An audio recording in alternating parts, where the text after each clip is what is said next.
He found me behind the cake table, smiling like he was delivering good news, and told me he couldn't stand looking at this ugly black pig his father had married.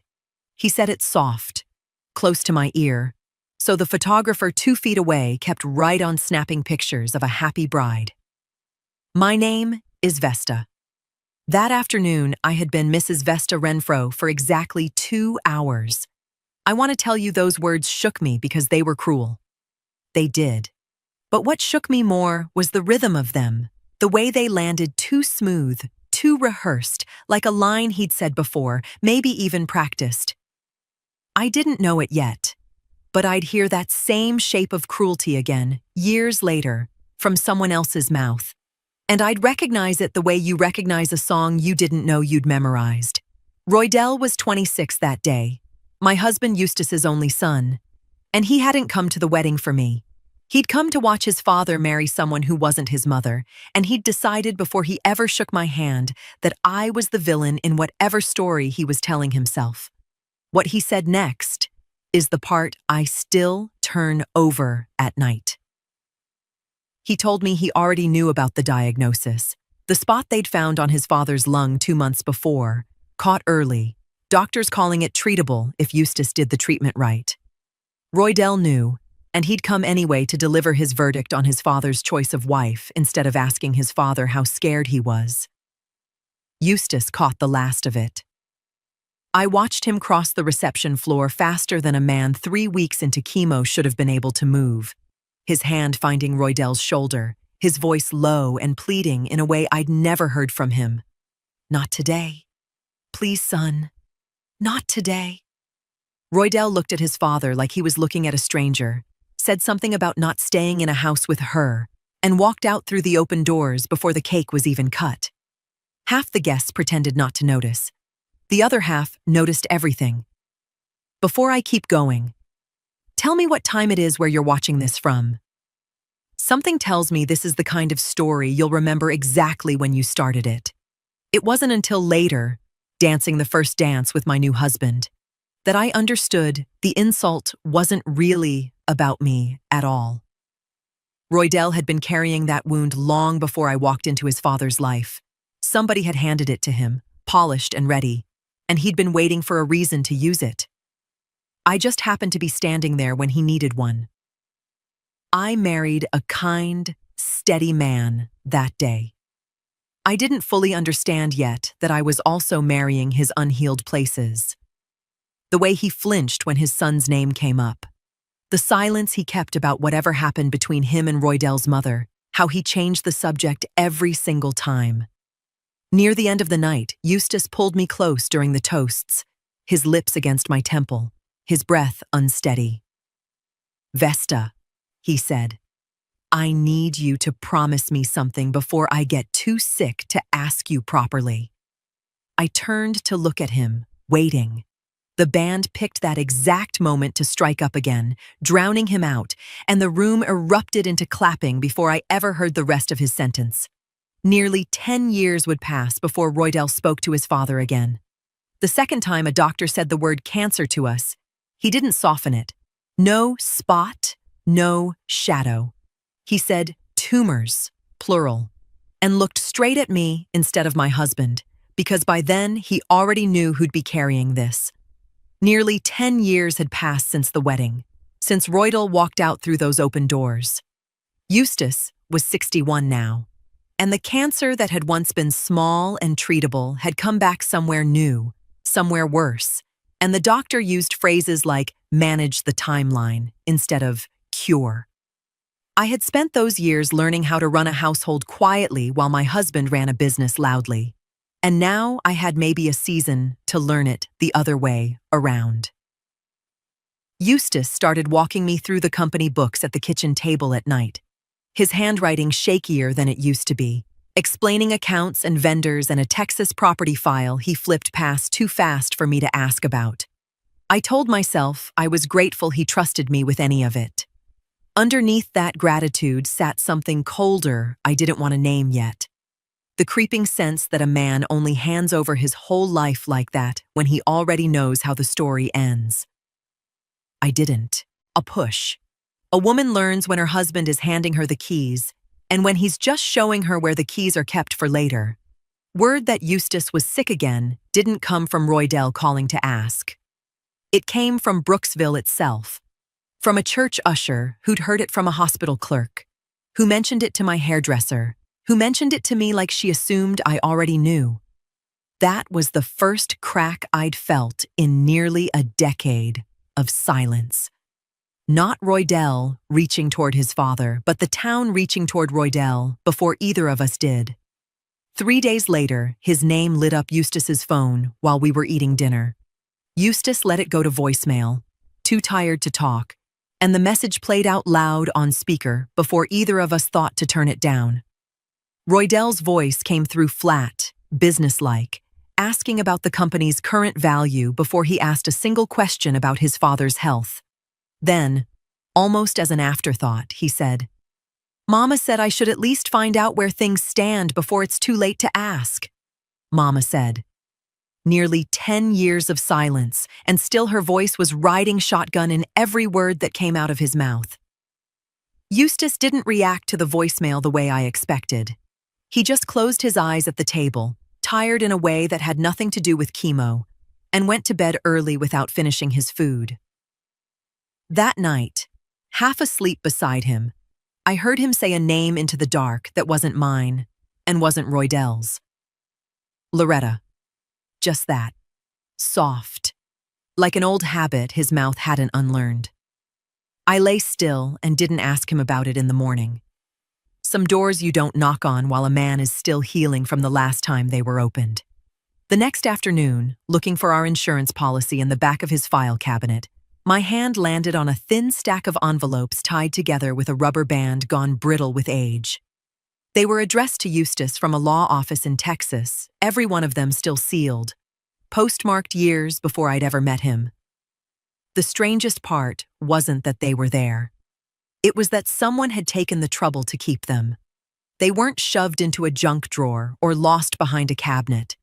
They'd been bundled together carefully, as if Eustace had recognized exactly who they were from and decided, years ago, that not opening them was easier than whatever waited inside.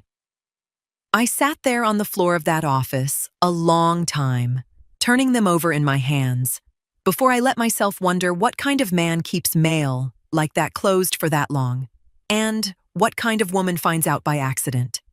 I called Roydell on a Tuesday evening for his father's sake and not my own, and he let it ring 4 times before he answered just long enough to say, "I don't have anything to say to you," and hang up before I could get a single word out. I sat there holding a dead phone to my ear longer than I needed to, the way you do when you're not ready to admit something is over. What I didn't know that evening was that someone in my own house had been doing quietly, patiently, what I'd just failed to do loudly, and had been doing it for a year without telling me a word of it. I found out because Selah left her phone unlocked on the kitchen counter, and a message came through from a name I hadn't seen in years. My 12-year-old daughter looked at my face when I picked it up, and instead of lying, she just said, "Please don't be mad. I've been talking to Roydell since last spring." I wasn't mad. Not at first.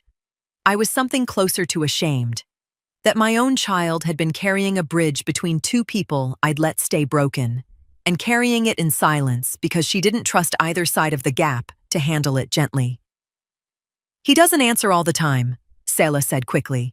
"Sometimes he disappears for weeks. Mostly, I just check on him and wait." She showed me a little of it, hesitant, watching my face for the moment I'd snap. There wasn't one. Instead, what came out of her next surprised me more than anything Roydell himself had ever said. "Grandma Loretta says once Daddy dies, you're going to push me out too," Selah said, not looking at me. "She says that's just what new wives do, once the real reason for being nice is gone." I felt that sentence land somewhere underneath my ribs, not because it was cruel, though it was, but because I understood exactly how long it must have been sitting in my daughter quietly, waiting for an opening to come out. I didn't raise my voice and I didn't reach for her right away. I sat down across from her at the table, the way you sit down for something that matters, and I told her plainly, whatever happens with anything your father leaves behind, you are not in danger from me. Not now, not after, not ever, regardless of what name is on a piece of paper. Something in her shoulders came down that I hadn't even realized was held up. She slid her phone across the table without me asking again. Full access this time, like she'd been waiting a year for someone to make it safe enough to stop carrying it alone. I read through months of careful, guarded messages. Selah testing the water gently. Roydell answering in short, clipped sentences that slowly got a little longer. He was angrier in writing than I expected, but underneath the anger was something more tired than hateful. Near the bottom of the thread, in a message clearly meant for Selah's eyes only and not mine, Roydell had written something that stopped me cold. Mama always said that land in Texas should have been hers. Daddy kept it just to spite her. I don't even know why he's still holding on to it. I read it twice, then a third time, my finger hovering over the screen. Whatever that land was, it had nothing to do with me, nothing to do with anything Eustace and I had built together. It had been sitting there, quietly, since long before I ever said, I do. Waiting, apparently, for somebody to remember it existed. The file had a typo in its own title, East Texas Property. Letters dropped like whoever named it had been in a hurry to put it away and never quite found the courage to come back. I almost skipped right past it, except the folder was thin in a way that told me somebody had been keeping it thin on purpose. By then, Eustace had handed me most of the daily business decisions without ceremony, vendor calls, payroll questions, signing off on orders he used to handle himself. I'd grown used to the weight of it fast, the way you grow used to carrying something heavy when there's no one else around to set it down with. Inside that thin folder was a deed, old and creased soft at the corners, naming Eustace as the sole owner of land out in Texas, left to him by his own mother.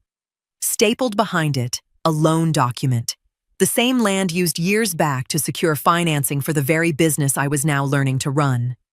The numbers didn't mean much to me yet. The dates did. That loan was older than our marriage by a long stretch. I brought the folder to him that evening, set it on the table between us like a question I didn't need to ask out loud. Why does this matter now? Was all he said, sliding it back toward me without opening it. His voice gone flat in a way I recognized. The same flatness he used whenever Roydell's name came up. I wanted to push. I didn't. But I noticed, with a kind of cold clarity, that this was the second time he'd looked me dead in the eye and told me nothing at all. A week later, one of his longtime business partners called the office wanting to confirm a shipment, and when I gave the approval myself, he laughed, not unkindly, just dismissively, and said he'd rather wait and hear it from Eustace directly, since things are still technically his to decide. Eustace was in the next room and heard every word of it. He didn't raise his voice.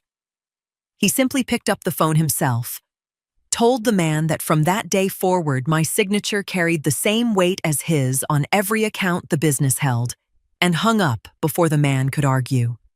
It should have felt like a victory. It mostly felt like watching a man quietly clear his own name off of everything he could, faster than I wanted to admit a healthy person needed to. 3 days after that, a certified letter came to the house addressed to Eustace, the kind that needs a signature just to be handed over. He was resting upstairs, and I signed for it myself without thinking twice, the way you sign for anything when you've started running a household, and a business, and a sick man's calendar all at once. I didn't mean to open it. My hands did it before my mind caught up, habit mostly, from opening everything else that came through that door for weeks. The first line was already in my eyes before I could stop myself. Notice of delinquency. Below it sat several words I didn't fully understand and a payment amount that looked large enough to make my stomach tighten. Eustace came, down the stairs faster than I'd seen him move in months, took the letter out of my hands before I could read a second line, and folded it shut like he was closing a wound back up. "That's mine to handle," he said. Nothing else. I stood there in my own hallway, having just learned 3 words could weigh more than every account I'd been signing for all month. I wasn't trying to listen. I was passing the study with an armful of towels when I heard Reverend Banks ask my husband, something no pastor asks during a casual visit. "Eustace, are you right with everything you're choosing not to fix?" I stopped in the hallway, towels still in my arms, and didn't move. "I know that lands more trouble than it's worth by now," Eustace said, his voice lower than I'd ever heard him use with anyone outside our bedroom. "But fixing it means dealing with Loretta, and I don't have the strength left in me to fight that woman on one more thing." Reverend Banks didn't say anything right away. I could hear the particular silence of a man who knows exactly how to weight somebody into saying more than they plan to. "So, you're just going to let it sit," Banks finally said. Not a question. A fact, laid down gently enough that it didn't sound like an accusation, even though it was one. "I'm tired, Hosea," Eustace said. "I've got maybe a season left to spend on things I can actually finish. That land's not one of them." I stood there with my arms going numb around a stack of towels, understanding for the first time that my husband had been making peace with a fight he'd already decided not to win. And he'd done it quietly enough that I'd mistaken his silence for strength. It made me think of all the times I'd admired his calm, mistaking it for grace instead of exhaustion, as if a man simply running out of fight could ever look the same as a man who'd found peace. I finally moved when I heard chairs shift, slipping into the kitchen before either man could catch me standing there. Reverend Banks found me anyway, 10 minutes later, drying mugs at the sink that didn't need drying. "You heard some of that?" he said. Not a question either. The man rarely asked what he already knew. I didn't deny it. "Eustace is a good man carrying an old wound he never let heal right," Banks said, leaning against the counter the way he had at our wedding, at Sella's christening, at every hard moment our family had handed him to stand inside of. "Whatever's coming for you after he's gone, baby girl, you're going to need more than a good lawyer to carry it. You're going to need your faith, too. Lawyers can read documents. They can't read a room full of grief and greed sitting at the same table." I asked him what he meant by that, and he just smiled, the patient, knowing smile of a man who'd buried more families than he'd married. "I'll tell you something else, since I'm already meddling," he said. "Eustace called me into his study back in the spring, months before any of this got worse. Had me sit down and help him pick out hymns. Wanted to know if I thought the fellowship hall was big enough or if we'd need the sanctuary. Even picked the photograph he once used, the one from the lake house, the year before you two met." My hands went still in the dish towel. "He's been planning his own funeral," I said, more to myself than to him, "since the spring." Reverend Banks nodded slowly, like a man confirming something he'd hoped I would have already figured out on my own, sparing him from having to be the one to say it out loud. I had been measuring my husband's time in doctor's appointments and bad days. He had already measured it down to the hymn numbers, months before he let me see how close to the end he believed he already was. Wendell laid 11 documents across our dining table that morning, and Eustace signed all but one of them without so much as a pause, his handwriting steadier than I'd seen it in weeks, like he'd been saving up the strength for exactly this. Before each signature, Wendell asked the same handful of questions out loud, the way a man asks when he wants the answer on record and not just understood between two people who trust each other. Did Eustace know what he was signing? Did he understand what it meant for these accounts, this house, this business to carry only my name going forward? Was anyone forcing his hand? Eustace answered each one clearly, looking Wendell dead in the eye, and I understood, without being told, that this wasn't paperwork to him. It was armor, built in advance for a fight he expected to happen after he wasn't around to defend himself in it. Sela sat at the end of the table the whole time, quiet in the particular way she'd learned to be quiet since the night she handed me her phone. When the 11th document came out, a folder Wendell set down separately from the others, never opened, she finally spoke. "What's that one?" "That one stays closed," Eustace said. "Why?" He looked at her a long moment, the kind of look a father gives a daughter when he's deciding how much truth she can carry. "The Texas land stays exactly as it is, baby. Let it be his to find." Selah didn't push, but I watched something shift across her face. Not confusion, exactly. More like she was filing the moment away somewhere to take out and examine later, the way I'd started doing myself with every strange, deliberate silence in that house. I felt the weight of it too, sitting there watching my husband protect a piece of land by doing absolutely nothing to it, on purpose, in front of witnesses. There's a kind of cruelty in patience when patience is the whole plan, and I wasn't sure yet if I admired it or feared it. Wendell gathered the signed papers into his bag once Eustace excused himself to rest, and I walked him out to his car the way I always did, more out of habit than necessity. He stopped at the door, hand still on the handle, and lowered his voice the way people do when they've decided to say something they probably shouldn't yet. "Vesta, can I tell you something about that folder he won't let me touch?" I told him to go ahead. "Years ago, when the business was still getting off the ground, I reviewed part of the paperwork tied to that Texas property," Wendell said. "Not all of it. Eustace never wanted that file reopened unless he personally asked for it. Every time the subject came up, he gave the same instruction: leave it exactly where it is."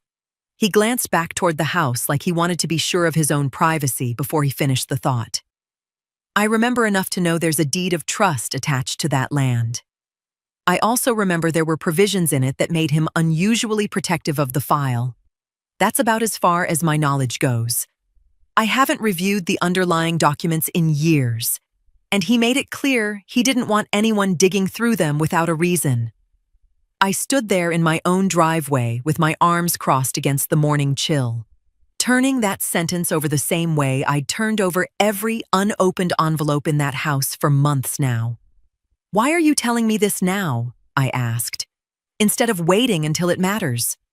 Wendell got into his car, rolled the window down halfway, and took a moment before answering. "Because whatever's sitting in that file has been sitting there a long time," he said. "And if somebody comes after that land the minute Eustace is gone, they may start making decisions before anyone bothers to find out what they're actually inheriting." He rested one arm on the window frame. "Sometimes people get so focused on what an asset might be worth that they never stop to ask what comes attached to it." Then he started the car. "By the time it matters, Vesta, it might already be too late to go looking for it." I wrote it 3 times before I let myself send it.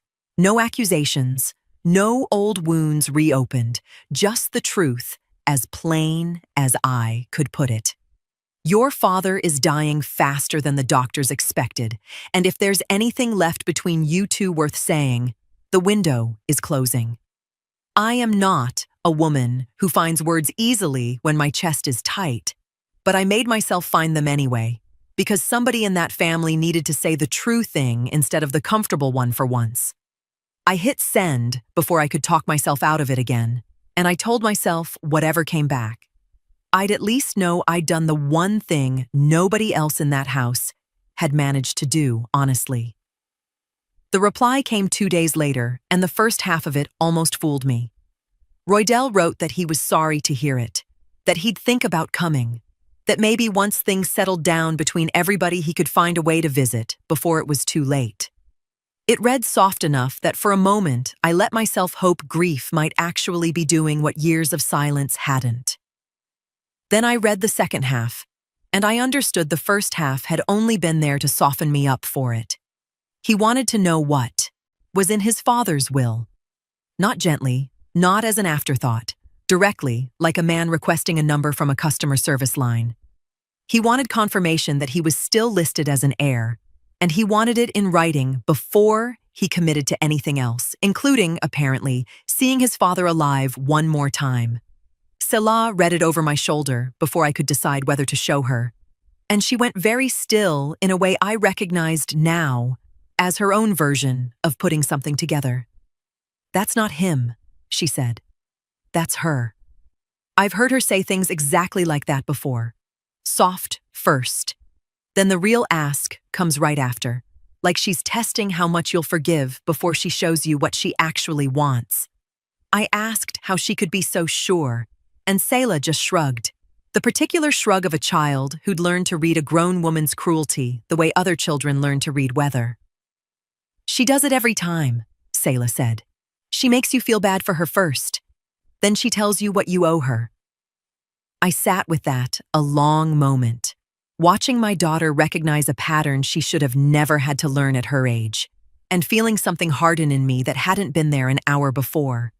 I thought about all the months I'd spent trying to translate Roydell's coldness into simple grief, when really I'd just been missing the second voice underneath his, coaching him line by line. It made the next conversation easier in a strange way. Once you know a performance is rehearsed, you stop taking the cruelty personally and start watching for the cue instead. I wrote back, gentler than I felt, telling Roydell that no one was keeping anything from him, that his father would want to see him regardless of what any document said.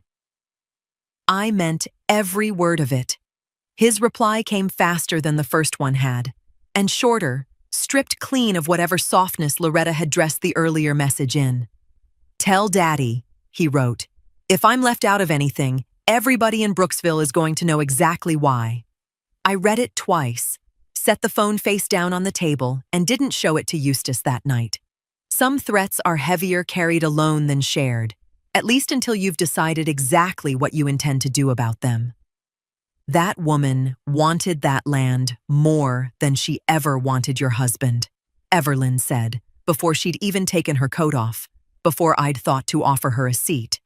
I watched her chase it for 30 years. Some people get over a divorce. Loretta just changed which fight she was having.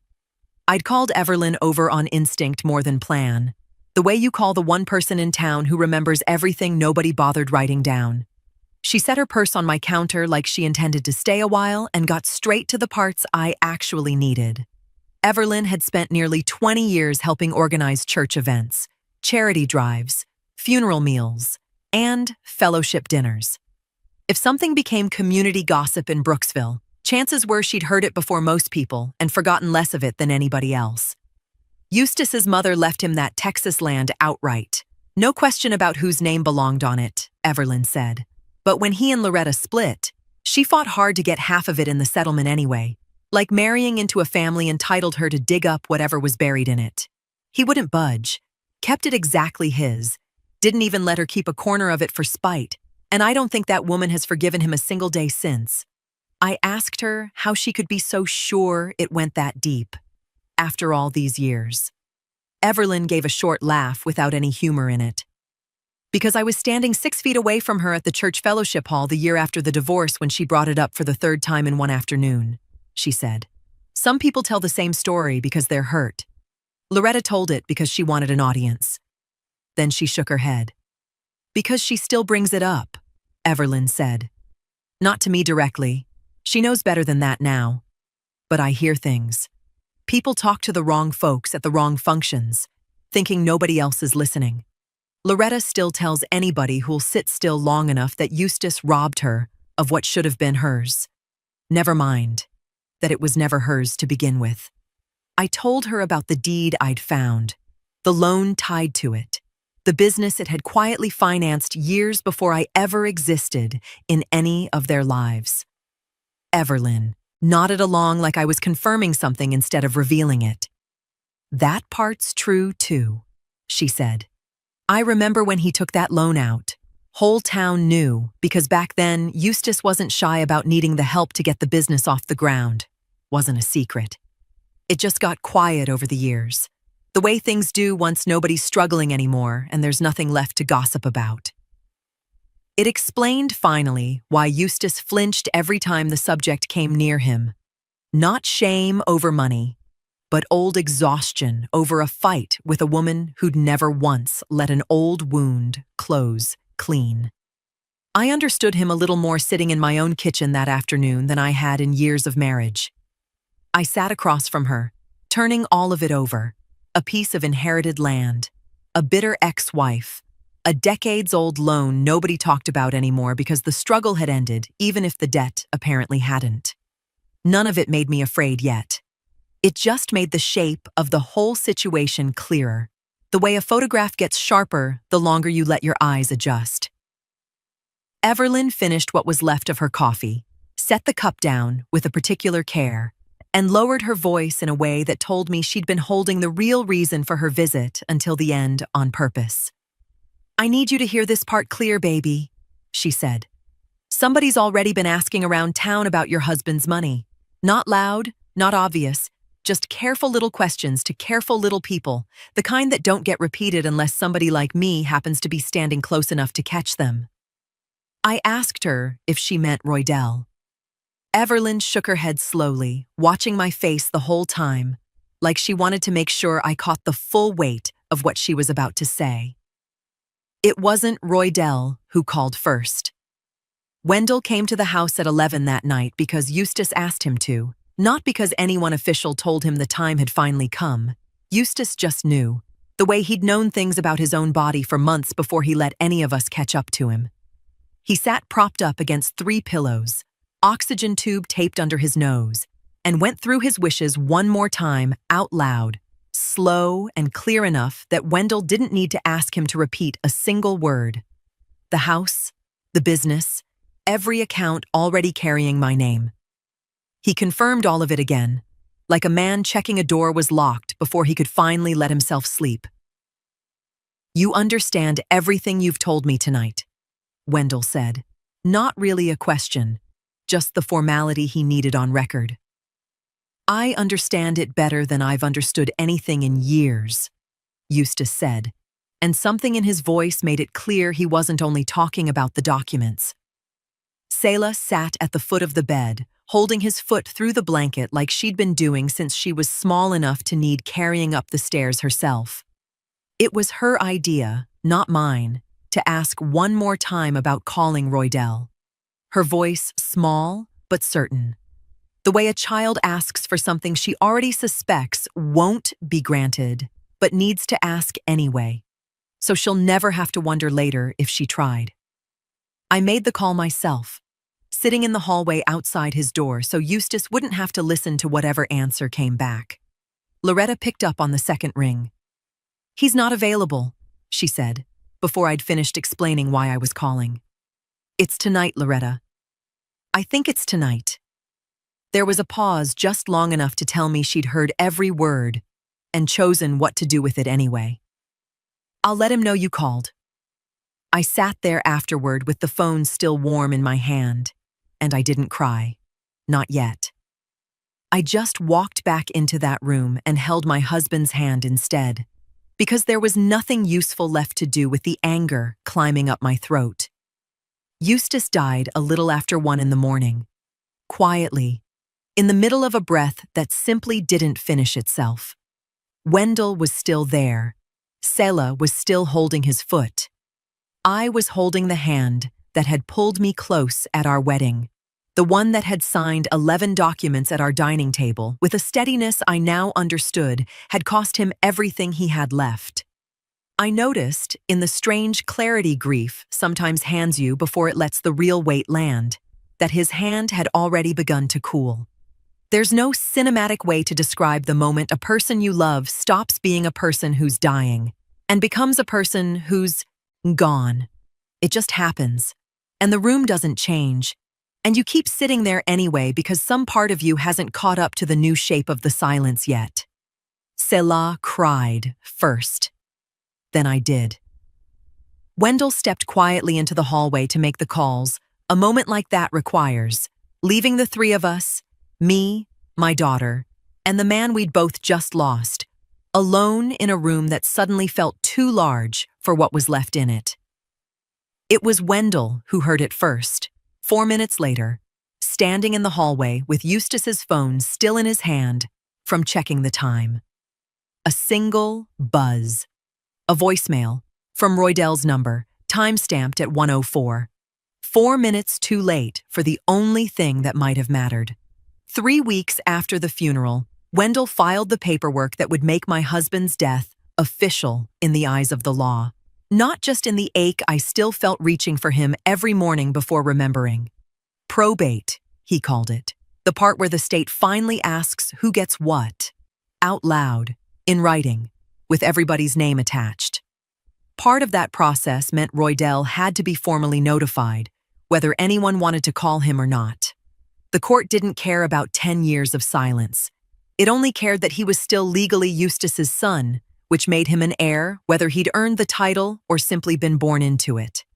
I heard, secondhand and unsurprised, that Loretta had already coached him on exactly what to ask for before the notice even reached his mailbox. Everything, in full, with nothing left out, because according to her there was no reason for him to settle for less than what should rightfully come to a man's only son. Wendell came to the house to walk me through what was coming. Selah sitting beside me at the kitchen table, the way she'd started doing for every hard conversation since her father died, like she'd appointed herself a permanent witness to whatever happened to our family next. "You have every right to contest his claim," Wendell said, sliding a folder across to me I didn't open. "You have the documentation, the capacity record, everything we built specifically to hold up against exactly this kind of fight." I told him I wasn't going to fight it. Wendell set his pen down slower than he needed to, the particular stillness of a man recalculating everything he thought he understood about the woman sitting across from him. "Vesta, do you understand what you'd be walking away from? The business interests alone." "I understand it completely." "Then why?" he said. And for the first time since I'd known him, Wendell sounded less like a lawyer and more like a man genuinely confused by someone he respected. "Give him everything he's asking for," I said. Selah's head turned toward me so fast I felt it before I saw it. Wendell just stared, waiting for the rest of the sentence he assumed had to be coming. It wasn't. "All of it," I said again. Plainer this time, in case the first version hadn't landed the way I meant it to. "Whatever Roydell wants, whatever he's asking the court for, give it to him." Nobody in that kitchen understood me, and I didn't explain myself, mostly because explaining it out loud felt like handing somebody a gift before it was finished being wrapped. I'd spent months collecting pieces I hadn't fully understood myself. A folder with a typo, a delinquency notice snatched out of my hands, an old man's stubborn silence about land he wouldn't touch. I didn't have the whole picture yet, but I had enough of it to know Patience was about to do more work than any lawyer in that room. Wendell's phone rang before he could press me further, his face shifting the moment he answered, the careful blankness of a man hearing something he hadn't planned for. He listened a long moment, said almost nothing back, and hung up looking at me with an expression I hadn't seen on him before. "Someone's already filed an emergency motion to freeze the estate," he said, before the official notice has even reached Roydell. I asked him whose name was on it. Wendell frowned. Probate filings become public record once they're entered, so somebody must have been watching closely.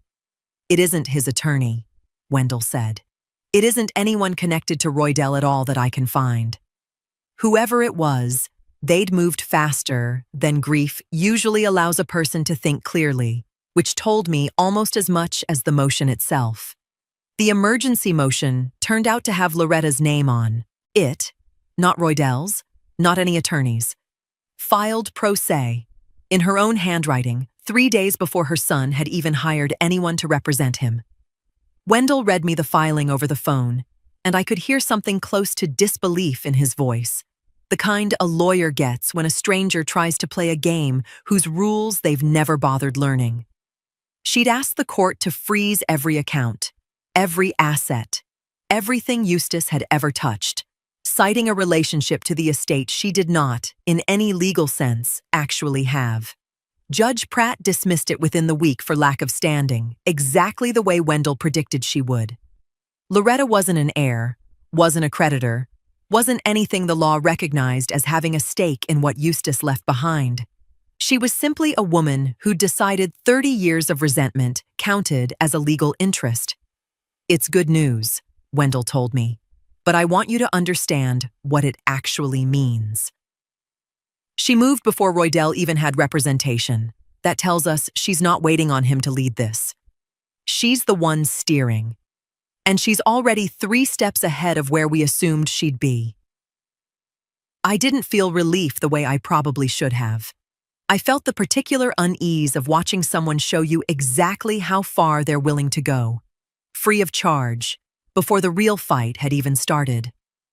I thought of Selah's words from months before, soft first, then the real ask. Loretta hadn't softened anything this time. She'd skipped straight to demanding, which told me she either trusted her own anger more than her son's restraint, or she no longer had the patience to wait on him to act.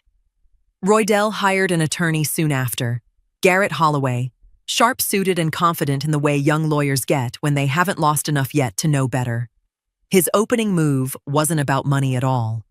He filed a motion questioning whether my marriage to Eustace had ever been legally finalized, suggesting some defect in the paperwork from a wedding that happened more than 10 years before any of these men were sitting in that courtroom arguing about it. Wendell took it apart in days, not weeks. The marriage license, the witnesses, the church registry. Reverend Banks himself prepared to testify if it came to that. Judge Pratt noted on the record, plainly, that the motion appeared to have wasted the court's time, and Garrett accepted the loss with the practiced calm of a man already planning his next move before the last one finished failing. During the filings that followed, Garrett gained access to the same basic estate disclosures every attorney in the case was entitled to review. Most of it was ordinary: the house, the business, accounts that had already been transferred. But one older property reference appeared often enough to catch his attention: Texas. I happened to be close enough in the courthouse hallway afterward to hear what that next move was. Garrett caught up to Roydell near the elevators, lowering his voice in a way that told me he thought no one else was listening. "That motion wasn't really about the marriage," Garrett said. "I needed time to see what was actually in play. The house and business aren't where your mother thought they were." Roydell frowned. "Then what is?" Garrett glanced around before answering. "That Texas property keeps showing up in the records even when nobody wants to talk about it. Add that to everything your mother's been saying for years. And I'm starting to think that's where the real story is." Roydell asked him what he meant. "I think your father left something in Texas your mother always said was worth more than this whole town," Garrett said. "I'm going to find it." I stood very still by the water fountain, pretending to drink, until the elevator doors closed between us. Whatever that land actually held, it had just become the most dangerous thing in this entire fight. Not because of what it was worth, but because somebody hunting for it now had a reason that had nothing to do with grief, and everything to do with an old grudge passed down like an inheritance of its own. Roydell showed up at my front door on a Saturday morning more than 10 years, and one funeral after the last time I'd seen his face. And the first words out of his mouth were, "I need to know what's mine." Not hello. Not how have you been. Not one word about the man whose blood ran through him, whose chest had stopped in a room 3 doors down from where we were now standing. I let him in anyway, because whatever I thought of him, he was still Selah's brother. And I'd promised myself months ago I'd handle this with more grace than he'd ever once shown me. He looked older than I expected, the kind of older that comes from carrying anger instead of years. He walked through the front room like he was already cataloging what belonged to him, eyes moving across furniture, framed photographs. The piano nobody in this house had played since his father got too tired to teach Selah the rest of her scales. Selah came down the stairs before I could stop her, stopping cold at the bottom when she saw him standing there in the flesh instead of in a text thread. You haven't asked one question, she said, about how he died. Roydell turned to look at her like he was surprised the topic had even come up. I know how he died. Cancer. Slowly. That's not really the part that matters now. It matters to me, Selah said, her voice steadier than I expected from a girl her age standing in front of a brother she'd spent a year quietly trying to save. He had the decency, briefly, to look uncomfortable. It didn't last. I'm not here to relive whatever happened in this house, he said. I'm here because I'm his son, and I have a right to know what's coming to me. I told him plainly that the Texas property was the thing he'd been asking about from the beginning, and that his father had left it exactly where he wanted it left. Something in his face shifted toward satisfaction, quick and unguarded, the look of a man hearing a number he'd already spent in his head a dozen times before it was ever confirmed. Mama said that land's worth more than anything sitting in this house, said Daddy never touched it because he didn't have to. It was already free and clear, sitting there collecting value the whole time he was busy building all this instead. I didn't correct him. I'd decided weeks ago that wasn't my correction to make. Letting a man walk away, certain of something false, felt different than lying to him outright. Though I understood even as I told myself that distinction wouldn't matter much to him later. Once the truth eventually caught up to whatever he'd already promised himself it would be. You're certain about that, I said, careful to make it sound like agreement instead of the question it actually was. Mama's never been wrong about that land, he said. Not once. He left without saying goodbye to Selah, without looking at a single photograph of his father on his way out, without acknowledging that any part of this house held grief instead of just things to inventory. At the door, he stopped, turned back, and looked at me with something colder than the wedding day insult had ever managed to be. You think handing me a house makes this over? He said. I'll burn every bit of goodwill you think you bought before this is finished. Then he was gone, leaving the door open behind him like he couldn't be bothered to close it on his way out of a house he'd just spent 20 minutes claiming as partly his own. Wendell came back 2 days before the hearing with a folder thick enough to make Selah sit up straighter before he even opened it. He set it on my kitchen table carefully, like some things should not be dropped, even when they are only paper. The house was quiet around us. Too quiet, maybe. Since Eustace died, silence had started moving through rooms differently, settling in chairs where he used to sit, standing in doorways where his voice should have been. Selah sat beside me with both hands wrapped around a glass of water she had not touched. She had started coming to every meeting now, not because I needed her there, but because she needed to see for herself that nobody was making decisions in whispers anymore. Wendell looked at me first. Before we go into that courtroom, he said, I need to say this one more time plainly. If you let Roydell take what he is asking for, you are giving up more than most people would ever agree to give up. I know. No, he said gently. You know the shape of it. I need you to understand the weight. He opened the folder, but he did not slide the papers toward me. Not yet.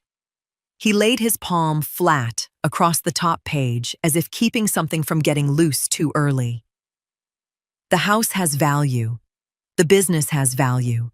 The accounts Eustace transferred before he passed are protected, but anything still tied to his estate can become part of the argument. If Roydell's attorney succeeds in convincing the court that his father intended him to receive the Texas property outright, they will treat that as a victory. Selah looked from him to me. Then why are we letting them? Wendell did not answer. He let the question find me instead. I folded my hands on the table and looked at my daughter, really looked at her. She was 12 years old and already too familiar with grown people's greed. I hated that part most. Not the land, not the court, not even Roydell's cruelty. I hated that my child had learned to read adults before she had finished being one. I am not doing this to hurt him, I said. Selah's eyes stayed on mine, searching for the part I had not said. I need you to hear me clearly. I am not setting a trap. I am not chasing revenge. I am not trying to make your brother suffer because he hurt me. Then what is it? I am refusing to rescue him from something his own family buried and then taught him to chase. The room changed after I said it, not loudly, just enough that Wendell stopped moving his thumb across the folder tab, and Selah's face softened into something more confused than angry. So I told them what Evelyn had told me. Not every old piece of gossip, not every bitter sentence Loretta had carried through Brooksville like scripture, but enough. I told them Loretta had wanted that Texas land since the divorce. I told them she had convinced Roydell it was stolen from her. I told them she had turned a piece of property into a promise and then handed that promise to her son like inheritance. When I finished, Wendell nodded once. "The loan is real," he said. Selah turned toward him. "What loan?" "The one secured against the Texas property years before your father married Vesta," he said carefully. "It helped start the business, but the problem is not only that money was borrowed.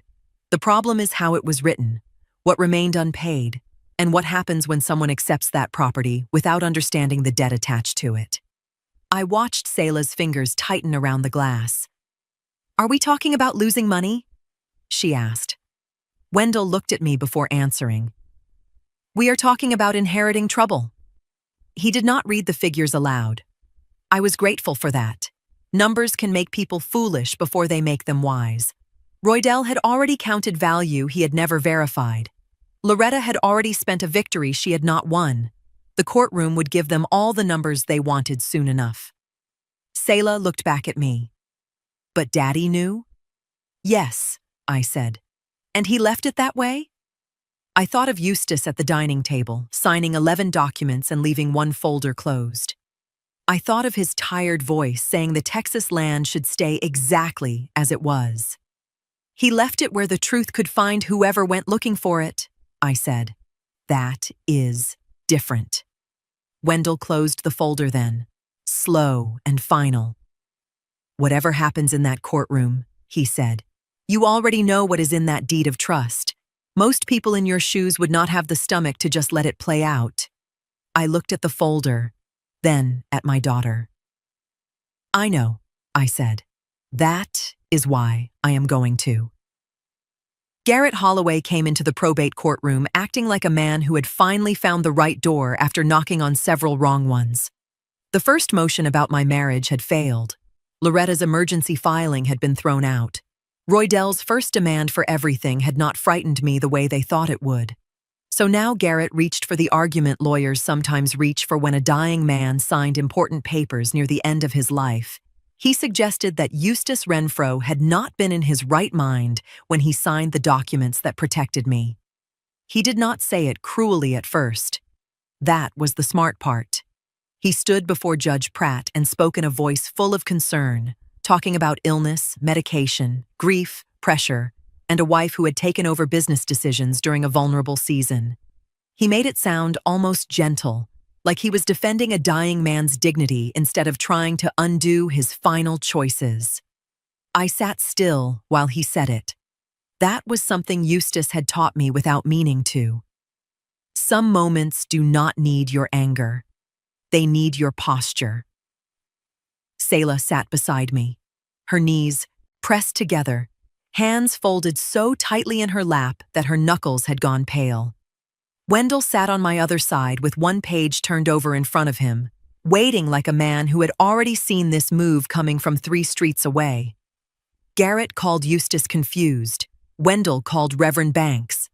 The Reverend walked to the front of that courtroom with the same quiet steadiness he carried into hospital rooms and funeral homes, one hand resting on his Bible, the other at his side. He did not preach. He did not turn the courtroom into a church. He simply answered what he was asked. Yes, he had visited Eustace often. Yes, he had spoken with him privately. Yes, Eustace had planned parts of his own funeral months before his final decline. Yes, he had been tired, grieving, and sick. No, he had not been confused about his wife, his daughter, his son. his business, or the papers he chose to sign. Then Wendell called Dr. Harlan, the physician who had treated Eustace through the worst of it.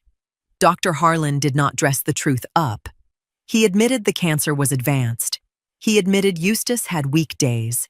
He admitted pain medication had been prescribed.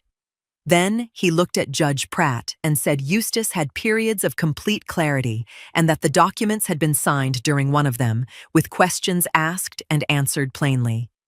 Garrett tried to press him. Dr. Harlan did not move. Mr. Renfro understood who he was, what he owned, who his heirs were, and what decisions he was making, he said. That sentence did more damage than anything I could have said in my own defense. By the time Wendell finished, the accusation had nowhere left to stand. Judge Pratt did not make a speech out of it. She simply ruled that the evidence did not support undue influence and that Eustace's signed transfers and estate instructions would remain valid. Roydell's face tightened. Loretta's did not. That was what I noticed. She looked disappointed, yes, but not defeated. Her eyes stayed sharp, fixed on the folder in Garrett's hands like the real meal had not been served yet. Before the remaining property documents were read into the record, the courtroom settled into that restless, quiet people get when they think they are about to watch someone win. Roydell leaned toward Loretta, careless enough that the people behind him could hear. Watch how fast Brooksville changes its mind about who the real Renfros are. Loretta gave the smallest smile. The clerk began reading. First came the legal description of the Texas property, dry and exact, all boundary lines and county references. The kind of language that can make a room stop listening if it does not know danger is hiding inside plain words. Then came the deed of trust enrolled against it. Garrett's head lifted. The clerk kept reading. I watched his confidence change before his body did. His eyes moved faster. His jaw shifted once. Then he leaned toward Roydell, low enough that most of the room missed it. But I heard him. We have a big problem. For 1 second after Garrett whispered those words, nobody moved. Then Judge Pratt asked him to repeat himself, and the whole courtroom seemed to remember it was breathing. Garrett stood slowly, one hand still on the edge of the table. Your Honor, he said, voice careful now. We need a moment to review the deed of trust attached to the Texas property. Judge Pratt looked over her glasses. The document is already part of the record, Mr. Holloway. That was when the clerk read the part nobody on Roydell's side had bothered to read before asking for the land. The loan secured against the Texas property had not disappeared with time. It had not faded because people stopped talking about it. For years, Eustace had made the required payments while building the business the land had helped finance. The debt stayed quiet because it was being serviced. Then his illness worsened. Payments were missed, penalties accumulated, interest continued running. What had once been manageable became something else entirely. The clerk continued reading. The deed carried a clause that made the full balance due after Eustace's death. And because the account had already fallen into default during his final illness, the lender had the right to accelerate the note and demand the entire remaining balance at once, along with fees and penalties already attached to the account. The clerk did not dramatize it. She simply read the figures, principal, fees, penalties, interest. By the time she finished, even people who did not understand deeds understood silence. The balance was larger than the land was worth. Roydell turned first to Garrett, like a man searching for the person who had failed him most recently. Garrett did not look back at him. His eyes stayed on the document, moving line by line, probably wishing he had done that before standing in court like a man holding a winning hand. Then Roydell turned to Loretta. You said it was free and clear. Loretta's mouth opened, but nothing useful came out. You said Daddy kept it because it was worth everything. He did, she said, but the strength had left her voice. He always acted like it mattered. Roydell stared at her. Did you ever check? That question did what every motion, filing, and argument had failed to do. It broke something clean down the middle. Loretta looked smaller then, not softer, just cornered. "He never fixed it up," she said. "He never sold it, never borrowed against it again. I thought if there was debt, he would have done something. I thought he left it sitting there because he knew what it was worth." "No," Wendell said quietly, not cruelly, just clear enough for the room to hear. "It was sitting there because the filing was public. The debt was real, and nobody on your side thought to look before fighting over it. My responsibility was to my client, not to investigate the county records for the people suing his estate." That was when I laughed. Not loud, not happy. Just once, under my breath, before I could stop myself. Roydell looked at me with hate and confusion mixed together. "You knew." I met his eyes. "I knew enough. You let me ask for it. I gave you exactly what you demanded." He flinched like the sentence had touched him harder than any insult could have. And maybe it had.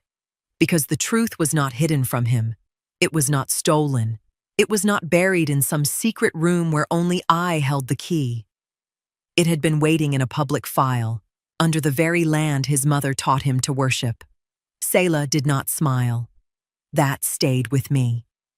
My daughter watched her brother's face and looked almost sad, like she had hoped the truth might make him better instead of only making him exposed. Evelyn sat 2 rows back and gave one small nod, the kind older women give when pride finally falls the way they always knew it would. After court adjourned, Wendell walked beside me into the hallway. "You do not owe him anything else," he said. "I know." But I stopped before we reached the doors. "Call the lender," I said. "Tell them I will not oppose a reasonable workout if Roydell wants to try to save the land." Wendell studied me. "After everything?" "Not because he earned it," I said, "because I am not going to let this turn me into Loretta." Outside the courthouse, Brooksville looked the same as it had that morning. Same street, same sun, same people pretending not to stare. Selah slipped her hand into mine. I held it and kept walking.